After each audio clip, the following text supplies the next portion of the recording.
saying that they like my style. Wanna know how I do it? I smile. While you were out there saying hey, hi, hello, I was getting dressed up in shades of yellow.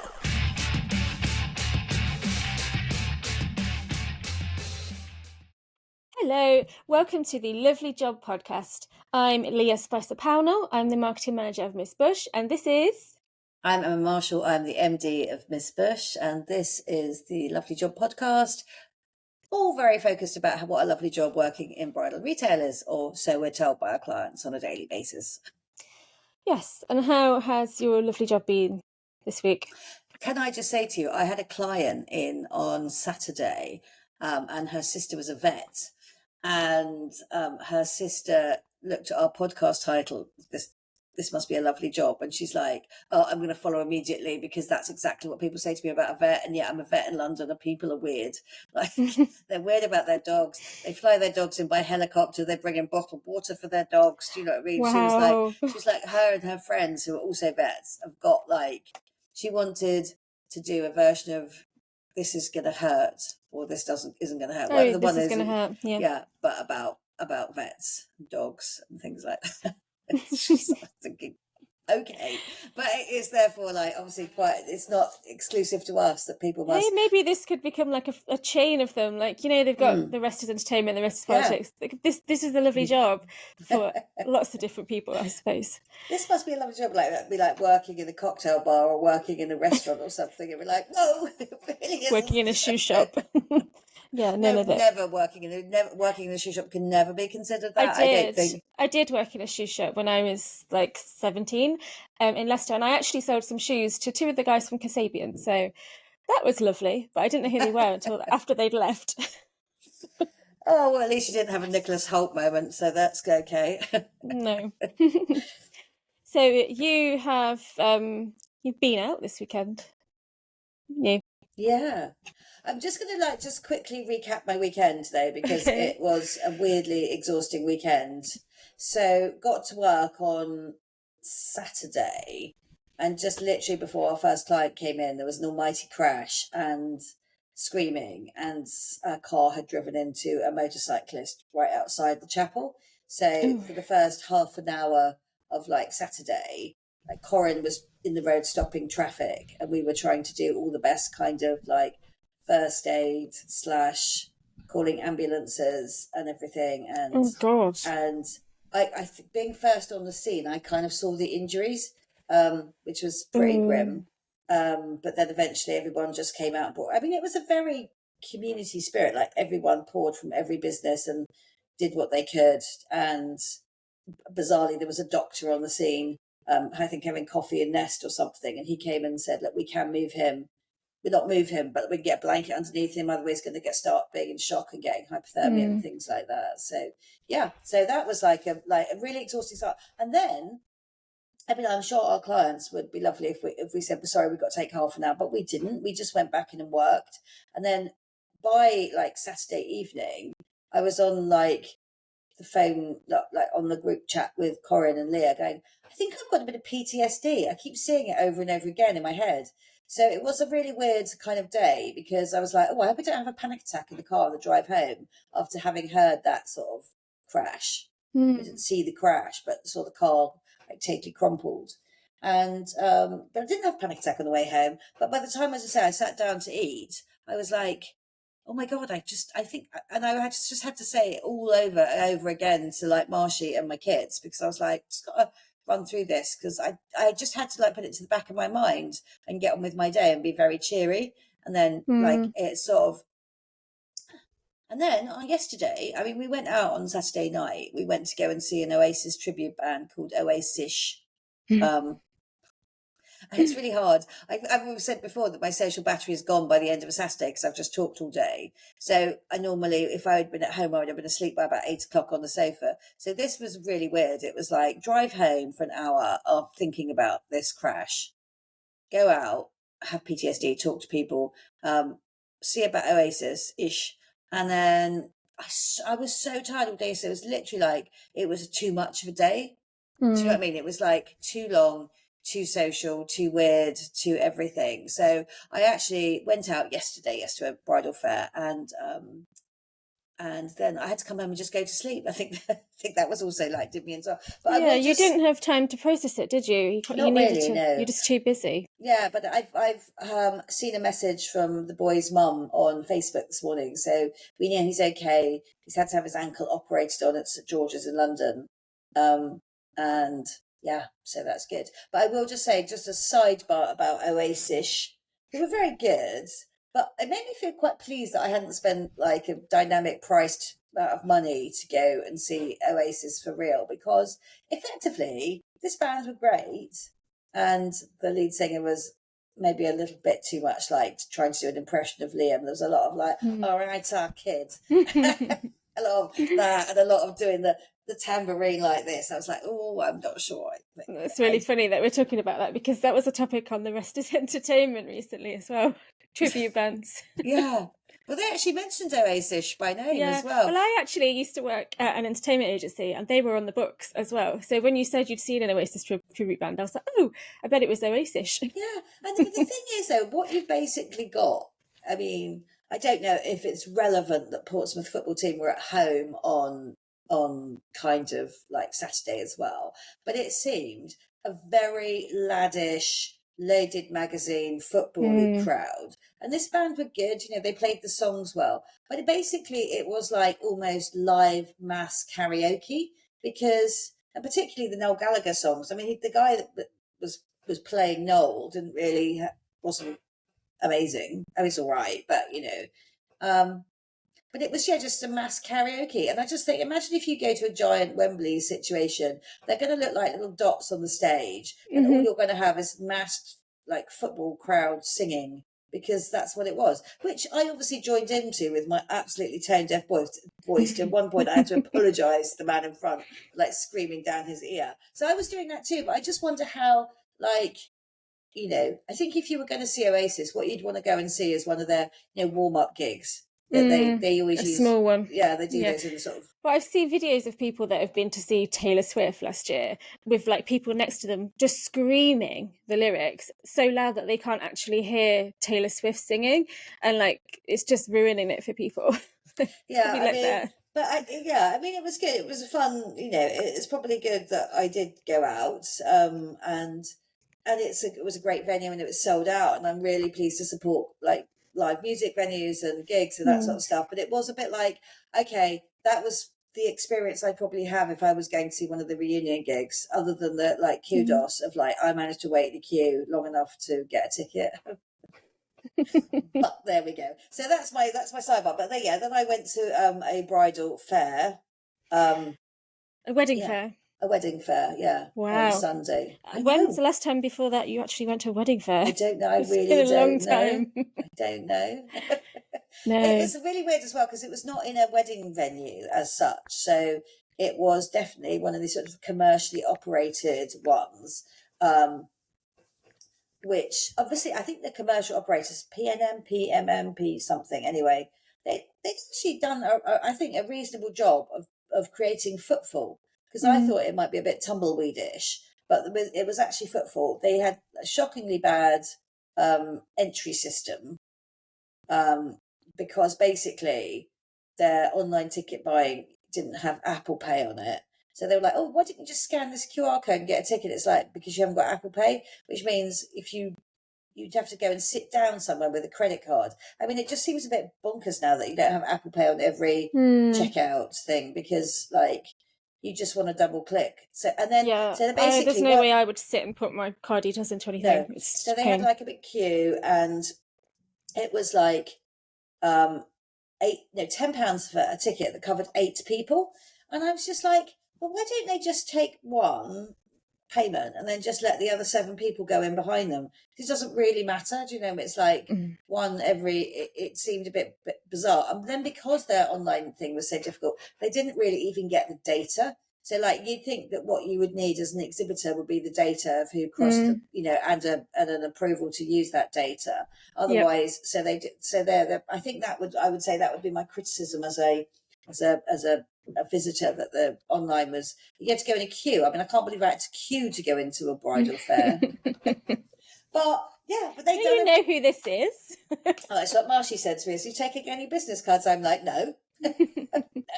don't know who I am, then that's, then that's fine. They should just know. I know, it's so horribly arrogant, isn't it? But I bet there are people that did. I'm sure. Oh yeah, no, I saw I saw Creatiques, who've got like two guys that run a bridal shop really, really, really close to me. I went and had a nice chat with them, so they know who I am. I've not heard that name for a long time either. I know, their shop is literally just around the corner, so I had a bit of a chat with them. I had a chat with Sarah, who's a woman that runs a bridal shop down here called Velvet Queen, and I introduced myself to her because one of the seamstress she uses, I'm just trialing as maybe like a peak season subcontractor. Do you know, like when we need extra like sewing? So I introduced myself to her. So yeah, some people did know who I was though. She was like, "Oh, I love your Instagram feed." I'm like, that is not my work. Anything amateur on stories is my work. Everything else is Leah's. So I did share that with her. I'd never take credit for your work. You'd just be pleased to know. Thank you. Yeah. So yeah, no, I did. I had a walk around. It was very busy and very well attended. I mean, I just think that the exhibitors there were, I'd have to say one of the things that I would say to an exhibitor, if anybody was going to do that, is like, don't start questions to people passing by that you can give a yes or no answer to.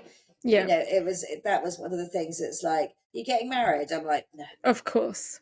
Do you know what I mean? It's like, no, it's like, no, I'm not. I'm in the wedding industry. Oh. It was just like, or it's like, have you got a date? It's like, no. So I feel like I would say that people would have to be like could come up with some more. I know it's really bloody awkward. I used to have a script because before I was with you, I used to do wedding stationery and I had a script and it would always be like, oh, what are you looking for today? Like just to kind of give them something to say rather than just yes or no.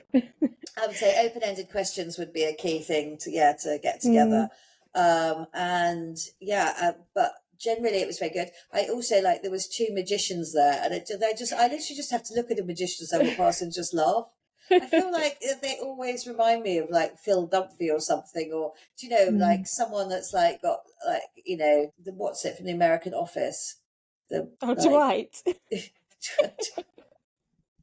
They are so cheesy, aren't they? I don't know. There's something very cheesy about them. I mean, I didn't even stop to see any magic. Did I tell you about? Sorry to just go off on one, but did I tell you about the first driving instructor I had that I had to get rid of because on the first lesson he told me he was a magician in his spare time, and then he said that one of the main reasons I do it is because I'm too awkward to talk to females, and so when I'm being a magician, I could just go up to them and talk to them. I was like, oh no, I'm changing instructors. No, that is definitely, it's like, that's like an incel hiding behind the driving instructor / but it's obviously magician. But why did you tell me this? Owners. Well, and also it's like, I'm a female and I'm trapped in a car with you. Yeah. Weird. Yeah, no. So anyway, so yeah, I did that. It was really interesting to see the kind of demographic of like the footfall of the people that go to bridal fairs. It's probably a bit different from ours, and I would say that I wouldn't necessarily recognise my clients amongst the attendees. So it would be difficult to say. I wouldn't want to be negative about it because you can see that there are very different markets and very different clients and very different kind of brackets of like bridal, and like they're all of value to the people who are like who like that or whatever their wedding taste or style is. I mean, I obviously on the quiet, you could find me harshly judging, but it isn't my place to judge somebody else's business or taste or style or how somebody else wants to get married. But I just thought it was interesting because what I really wanted to do was just to see if there was any potential collaborative partners that we could meet. I wanted to look for some like sea-based venues.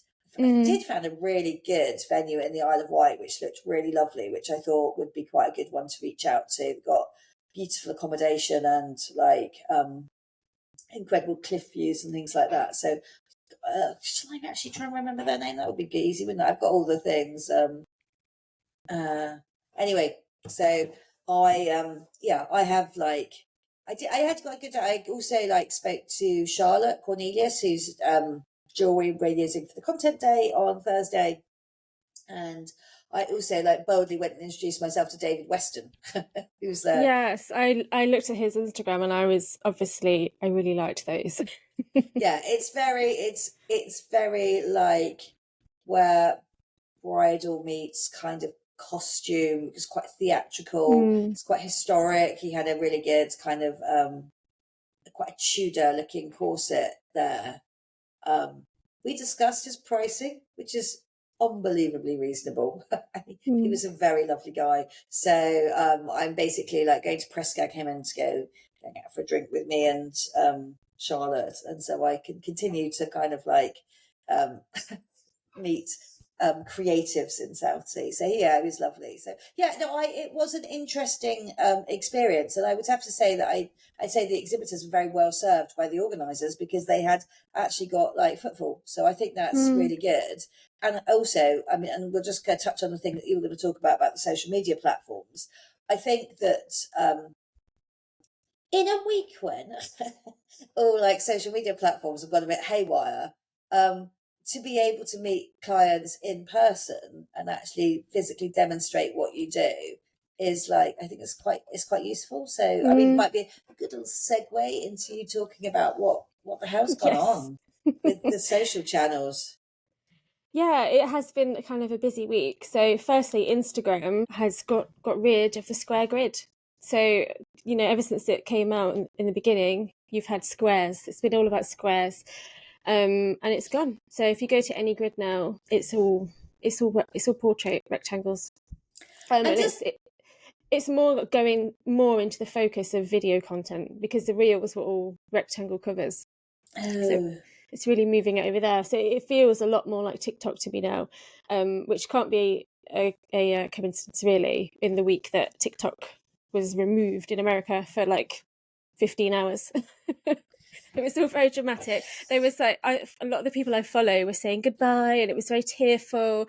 And it's quite funny as well because some people were making confessions in the last moments. So as we're saying goodbye, here's one thing I've got to tell you, and they would reveal that they were, some things they were doing were fake, or they were revealing their faces for the first time, and now they were back the next day, which was quite funny. Whoa. Yeah.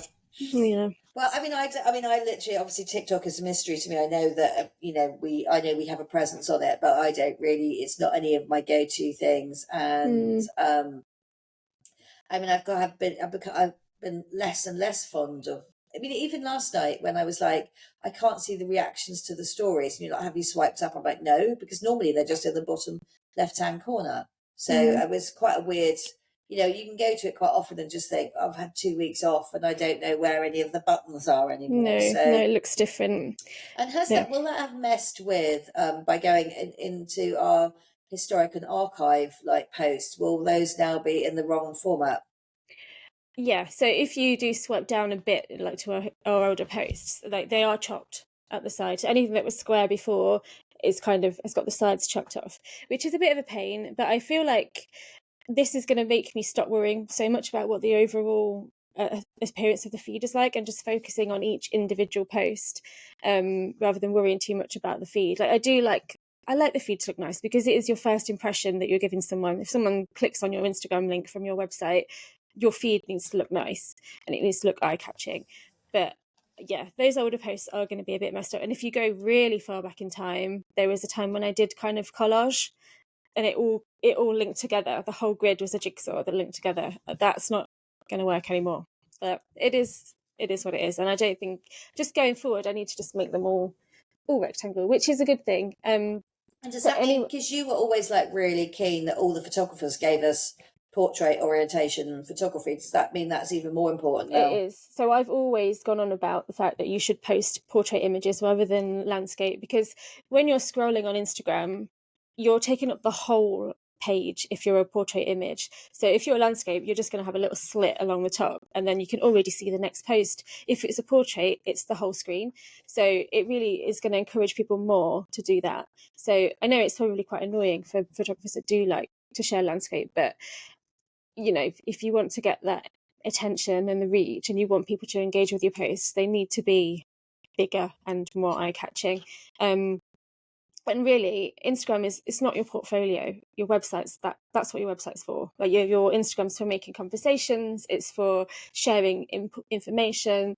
So yeah, really focus on that. That's really interesting, particularly with photography, because I was having a conversation with a bride about that the other day, and I was like, yeah, like use the Instagram as a signpost, but I think everyone tries to make their stuff look the same on Instagram, and it doesn't really give you a clue about how. It's quite bad, really. I mean, what are you going to do? Like, if you have a bride in a very cool fashionable outfit, of course you're going to share them more, which actually sort of like links back to that thing I was saying about the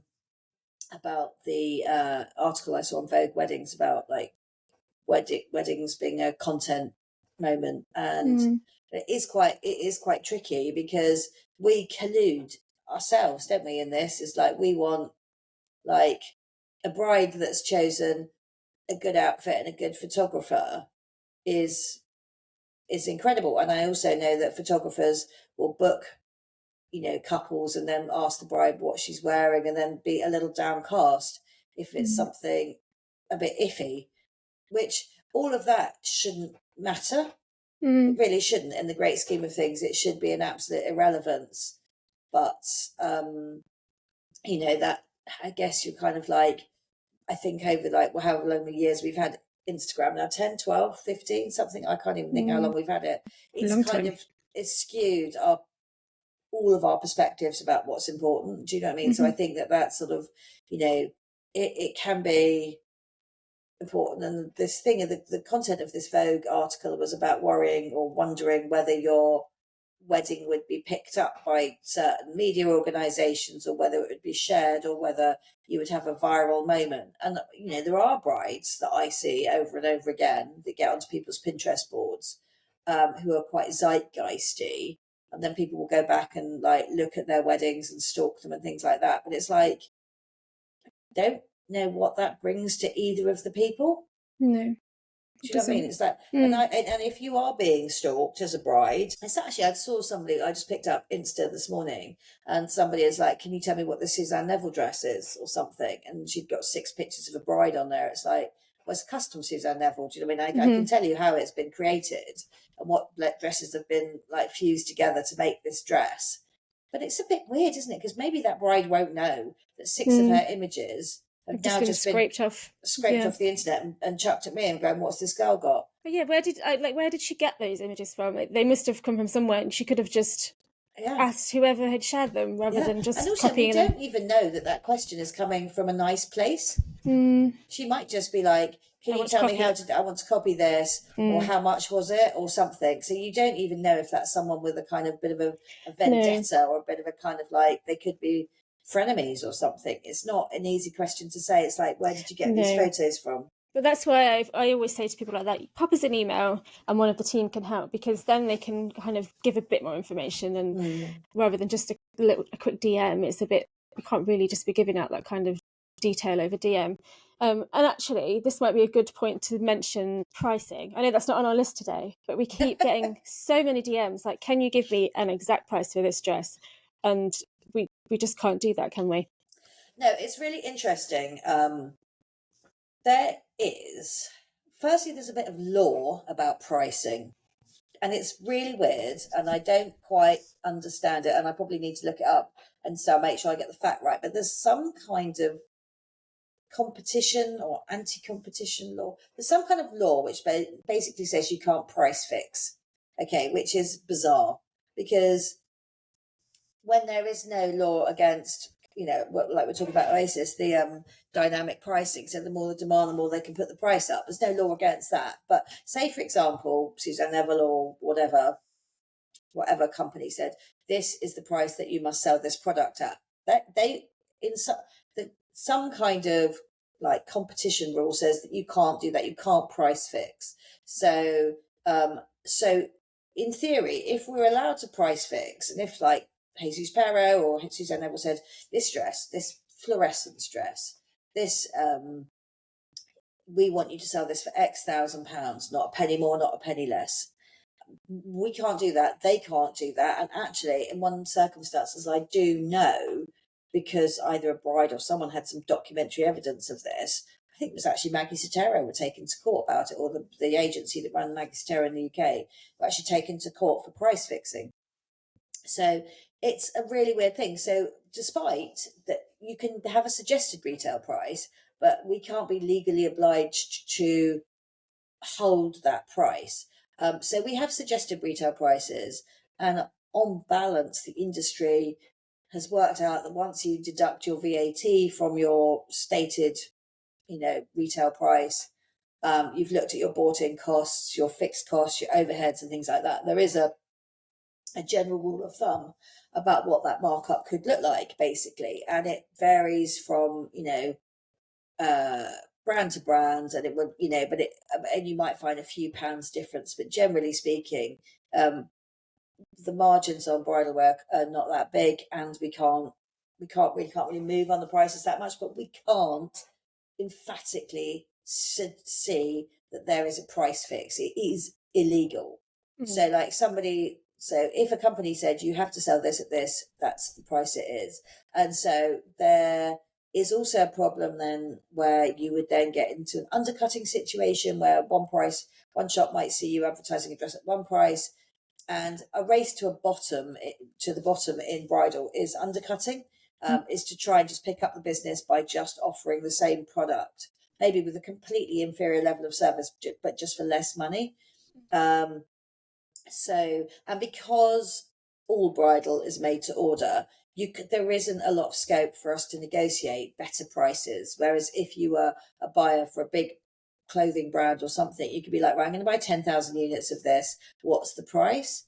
So you would then be able to benefit from some economies of scale. So that's when people say to me, it's like, oh, is this the best price? It's like, I don't know. How many wedding dresses how many versions of this dress would you like? Or like you want to buy a, Spicer-Pownall, like, 2,500. Okay. You want one? No, you've got nothing to go on. It's like anything. If you haven't got any scale or any multiples, you really don't have much of a kind of leg to stand on as far as negotiation a discount, because we don't get one.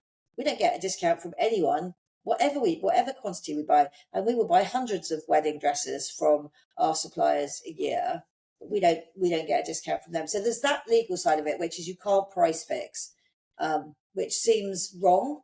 But because it does allow undercutting, and it does allow people just putting nonsensical prices out. So that's a bit weird. And then the other major thing that we've got with bridal, particularly with the brands that we stock, is they've got so many options and variations of like fabric costs.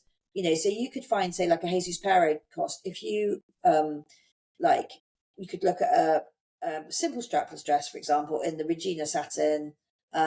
It's about 2,100, 2,200. But if you put it in one of their silk brocades or a much more expensive fabric, it could go up to 3,000, £3,500. So that's the very same dress. And not every dress is photographed in every fabric option. So it's very difficult to say emphatically, these dresses are this price or this dress is this price. Also, each designer will have a different price for doing made to measure options, like customizations, all that kind of stuff. So there's a lot there. And so the other thing as well, brides are already bloody confused. Imagine that if you said you've got infinite choice. You've got infinite choice. You can have these dresses in any of the fabrics. You can switch any top with any bottom. And here's a complete, you'd have to do something like here's a spreadsheet for you. A so spreadsheet, you can, yeah. Yeah. You can calculate the prices, but it's, and then it will be like, but what if I do this or this or this? And it's hard enough for us to wrap our heads around. So it is really hard to put prices out. And I guess if you could only order a dress, I was looking, another sidebar, I'd love to bitch about self-portrait size chart, but I'm not going to. Self-portrait, I've got a bunch of like wedding dresses on their thing at the moment. So they got fixed prices. So they can have fixed prices because they only offer their dresses from size 4 to size 16 with no changes. So you can have a fixed price. But unbelievably, they're size 4 and 6. I have never measured a bride with those measurements. These are like children's measurements, and I don't know what markets they're operating in, but it's like, it seems absolutely outrageous that they're like size 4 and they stock these items in a 4 and a 6. And I know that we dress some very slim people, but these measurements are like off the scale, ridiculously tiny, of which if I don't measure anybody like that, they can't be meeting the needs of the general public, I don't think. So, and to stop at a 16 these days, I think is pretty harsh, particularly when their 16 is a very low, it's a very evil size 16. It's not very generous at all in any of the dimensions. So so we can't do I love that you were like, I'm not going to bitch about the size chart, but here we go. No, but I am. But I am. It's not for bitching. It's just like literally, it's like, who do you think is going to wear this 4 and this 6? Because these are way smaller than the smallest models that we fit. And I would say that most if we're going to like use a description of a body, which I hate and abhor so much, but if we were going to use the description of a body, a female body, that would be quite lean. So I would say that most of my lean bodies that I would see whose waist would measure somewhere between about 26 inches to about 29 inches, which is way more than these fabled waist sizes of old, like 18-inch waist. It was like no one, not even a newborn baby's got an 18-inch waist, so like just forget that. So like that's what I would say, that a sort of, if you looked at someone who'd got a fairly flat stomach and a fairly lean torso, that's the kind of measurements. These size chart things, they're like 23 inches. Like, it's like, that doesn't exist. I don't see it in our clients. And I think it's great that, I would say, if we were going to look at lean, slim people now, because they're very muscular, athletic, fit, run, they do things. I think it's great to see strong female bodies, like strong, not just skinny, but strong. And so like that means if you've got a very decent kind of like core stability, that muscle, you can't squeeze that in. It's there. It is the corset. It is your own natural corset. So anyway, that soapbox down. I don't even remember how we got here. No, absolutely. Size charts. Because we can't basically can't give fixed prices. Yeah. But what we're going to do is we're going to have to do a price range, I think. I've done that now. So on the collections page of the website, there is price brackets for each designer. So to give you a rough idea of where it begins and where it ends. But there can't be prices for each dress. Like, it's just not possible. Like, how rare is it, do you think, for someone to just buy a dress as it is with nothing changed? Yeah, it's pretty rare. I actually weirdly have done a couple of standard size, no design change Suzanne Neville's recently. But I think that's because the gulf between her standard size dress, the pricing gulf between the standard size dress and also like a dress with design changes, made to measure, and a toile is so huge now that it actually will encourage a bride maybe to stick with the standard.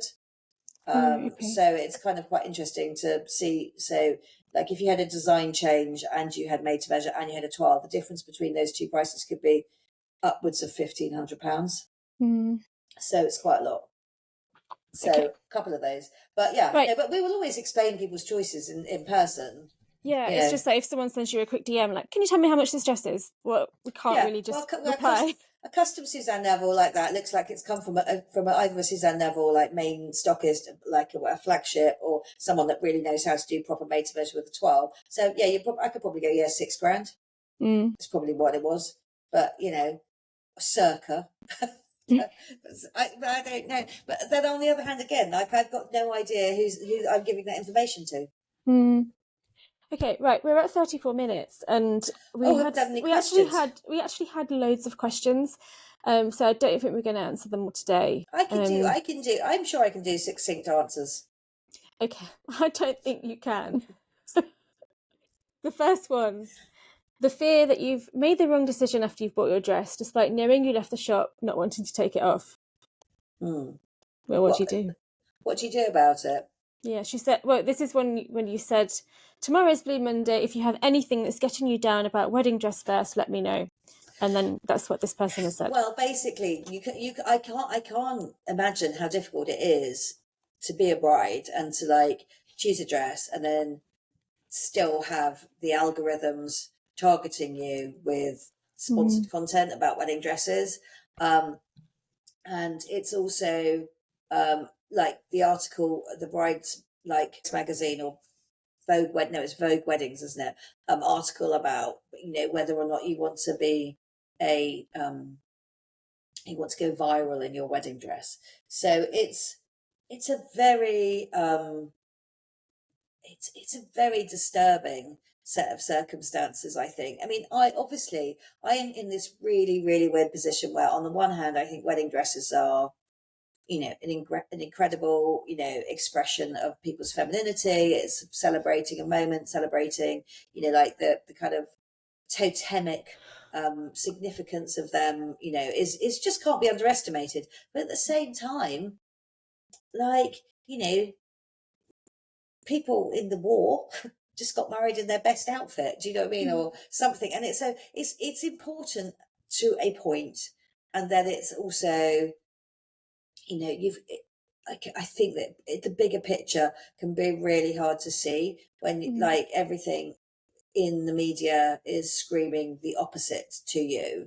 You know, I mean, and I know I love to look at red carpet stuff, and like I don't really judge, but just to really love just the spectacle of looking at people in really good clothes. And I think the same thing happens with you know, bridal. If I saw a wedding happening, or you see a wedding car going past, you kind of crane your neck to try and see what the person's wearing. It's fascinating. You know, if you're a guest at a wedding, you're like, oh, wonder what she's going to wear. You know, so there is the fascination of the wedding dress is the part of the allure, is part of what keeps us in business. So there is that, which so means that I'm complicit in this anxiety spiral that brides can go into. But I would say if you knew in the shop that you didn't want to take it off and you loved it, and then I think you made the right decision. But it's probably good to unsubscribe for some things. Yeah, stop looking, unfollow some accounts that are making you feel that way. Yeah, probably. and I think it's quite hard to kind of do that. It's really hard to stop people talking about it, friends and things like that. Oh, what are you wearing? Ooh, all that sort of stuff. So that's really quite tricky. So it's quite a good exercise for like setting some boundaries and be like, just maybe say to people, look, yeah, I know it's like I'm loving your interest, but I've just got to, for my own sanity, I've got to like, can we not talk about it for a bit? And if you're really anxious and you're really none of those things help, then you just simply call your bridal shop and say, look, I know I'm being an idiot, but can I just come put the sample back on again? Because you need to put your mind at rest. And there was a great quote I always used to use: there's nothing worse than the phantoms and monsters of our imagination. Everything gets worse in your head.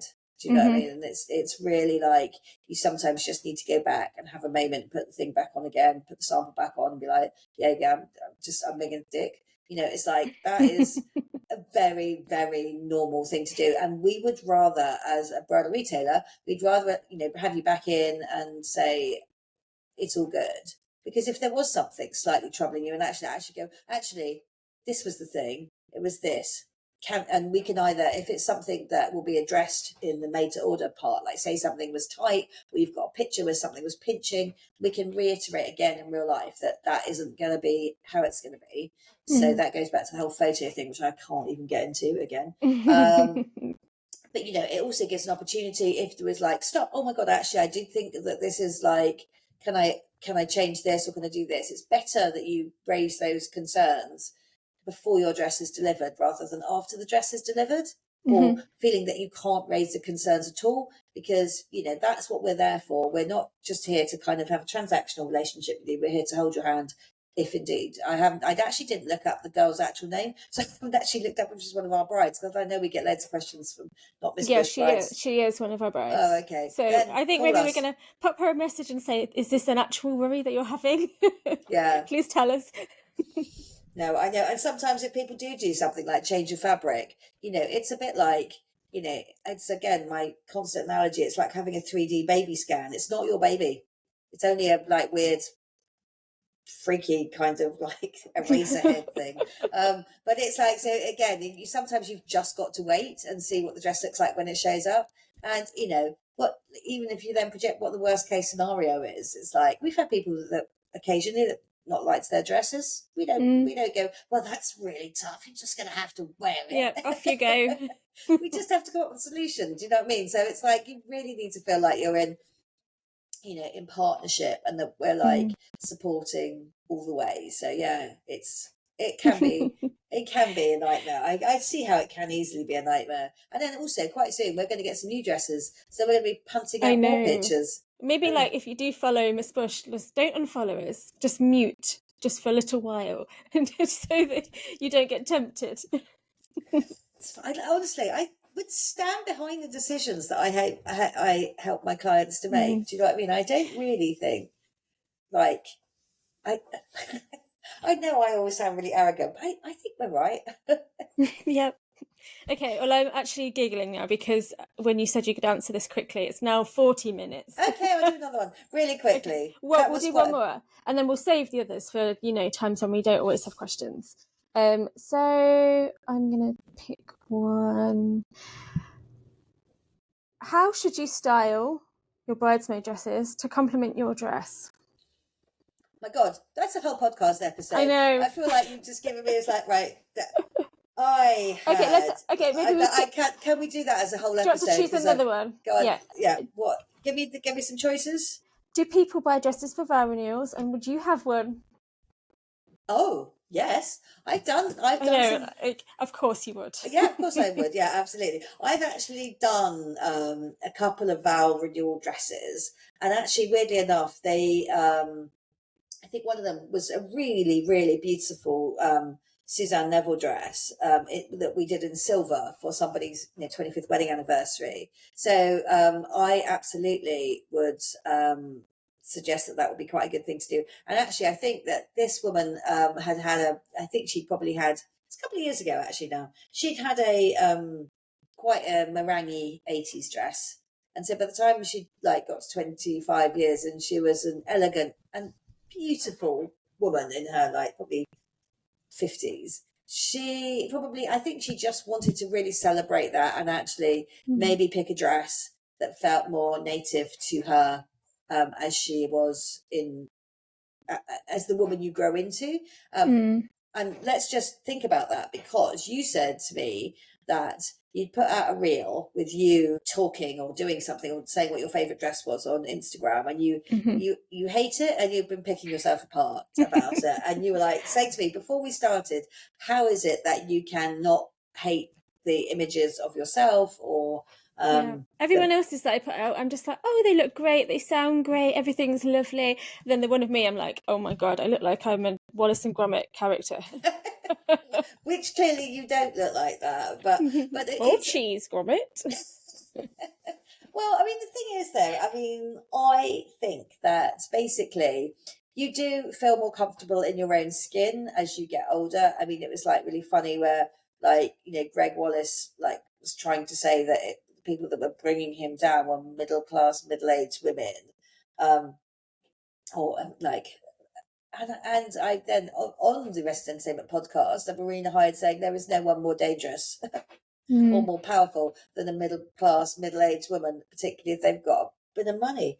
Not that I've got any money particularly, but do you know what I mean? It's there is that sort of, there's a self-assuredness that comes from being my age, which you don't have potentially when you pick your first wedding dress in your 20s. You have a much more defined sense of your own personal style, and when you feel comfortable in that, and also you genuinely don't care, you've gone beyond that kind of does someone fancy me, is someone judging me, do I fit in with my girlfriends, am I trying to attract a partner, what am I trying to say something about my class or status? And when you really just don't care about that anymore, then you can just do your own thing. And I probably would, I still don't have a wedding ring. I have this really nice engagement ring, but when Marcia and I got married, it'll be 9 years ago in April, I only had a placeholder ring.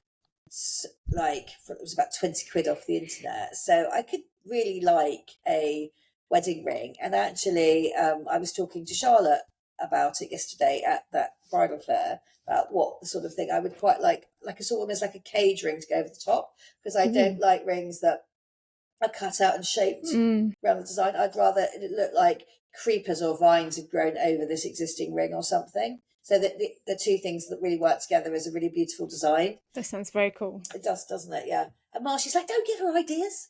But I feel like, next year we will have been married 10 years. I'm turning 60. My middle child is turning 30. My mum's turning 90. It seems to be a nice round, round. Next 2026. Yeah. Okay. So there's a big year for parties. Lot of zeros going on there. So like maybe a vow renewal then would be really good, and with a wedding ring. So I would definitely do that. I probably think like 10 years seems quite quick, but only not that quick if you're my age. No. Presuming like you'd like to think you're going to get yourself a wedding, but you're probably not going to make your kind of like gold wedding. Do you know what I mean? Unless I live to be 108, which is, or 98. Like drink too much for that, probably smoke too much until I was 40 for that. So basically it's like, I think like at my age you could think 10 years seems like quite a good thing, and I actually get a wedding ring. So, and I mean with the Suzanne Neville dresses you can have any of those done in colour. Sophia Voila have got a range of colours that their stuff is available in. Have never asked Divine Atelier if they can do colour. Obviously the Nautier stuff can come in colour, so there doesn't have to be another wedding dress. And even I would probably enjoy a Miss Havisham moment of looking ancient in a raggedy piece of wedding dress. I'd probably enjoy that as a gothic moment. But you don't have to look a particular way. But I think it would be great to have a vow renewal, because I think if you make it in weddings, if you make those years, it's really testing. Being married for a long time, really testing. It takes some commitment to that, to dig in deep and still love the person that you're with after a long time. So I think that is definitely worth celebrating, and like maybe putting that in with a good dress with a significant anniversary, whether it's 25th, 40. What's our next one for Bush? It's 40, isn't it? What's that, Ruby? I'm going to enjoy that. Know. Yes, Ruby. Yes, I definitely think so. Well, the person that's asking was Carol Ann. So I hope she has one. Yeah. That would be great. Really Carol Ann had a really great dress, didn't she? The Hidden Fairy, but with the black and white stripy sash thing. Yeah, absolutely. Very cool. Well, we can discuss it as she's doing my makeup on Thursday. Thursday, yeah. Thursday. Amazing. So that seems like a good point to start, because we're almost at 50 minutes. And I am going to be driving down to you on Wednesday, because we've got the content out Thursday. So if anyone does have any kind of last minute requests for things that they'd like to see in reels, then just pop us a DM or an email. We have got quite a big list of things to do, but we can squeeze in some requests, I think. Yes, absolutely. Well, and also there's always a bit of freestyling happens on the day as well, isn't there? So yes. Yeah. So outfits to upset the internet, part 2. I've got some like bonkers baby doll things, some really weird pink clogs. For like, they look like toy shoes. Yeah, I know. I'm gonna actually look like a Barbie, like old Barbie, as opposed to like. Yeah, you look like the eccentric Barbie from the Barbie movie. What's she called? I don't know. Weird Barbie. Weird Barbie. Yeah. So yeah, okay, I'm gonna go for Weird Barbie. Excellent. And can you make sure that like bridesmaids and mother of the bride, I need 2 episodes, perhaps special episodes where I talk about nothing but that, and maybe we need to get some very specific bridesmaids and mother of the bride guests on. Yeah, I think that sounds great. And we've also got our first guest next week too, so you've all got that to look forward to. Yeah. Our first real bride guest. So we've had our first industry guest. We've got a real bride next week. Okay. Amazing. Yes. So time for a slick departure then. Yes. And we didn't even do one thing of Blue Monday. We hope we've cheered up your Blue Monday. We do. So yeah, literally no Blue Mondays here. We refuse to. No. And now I'm going to go and listen to New Order. Well, I'm going to literally, well, now that Georgie has got a vomiting child, I've got a spare 2 hours before PT, and I've literally, me and Marshy scrubbed and cleaned the house for about 3 hours because it was completely disastrous. So it's I've actually got a clean house and a bit of brain space now. So yay, go me. Yay, that's good. Okay. Anyway, lovely. Well, I look forward to catching up with you on Wednesday. I need to go and book us somewhere to go and eat as well. Oh, lovely. Okay, great. And to everyone else, see you next Monday. See you next Monday. Bye-bye. You'd like to know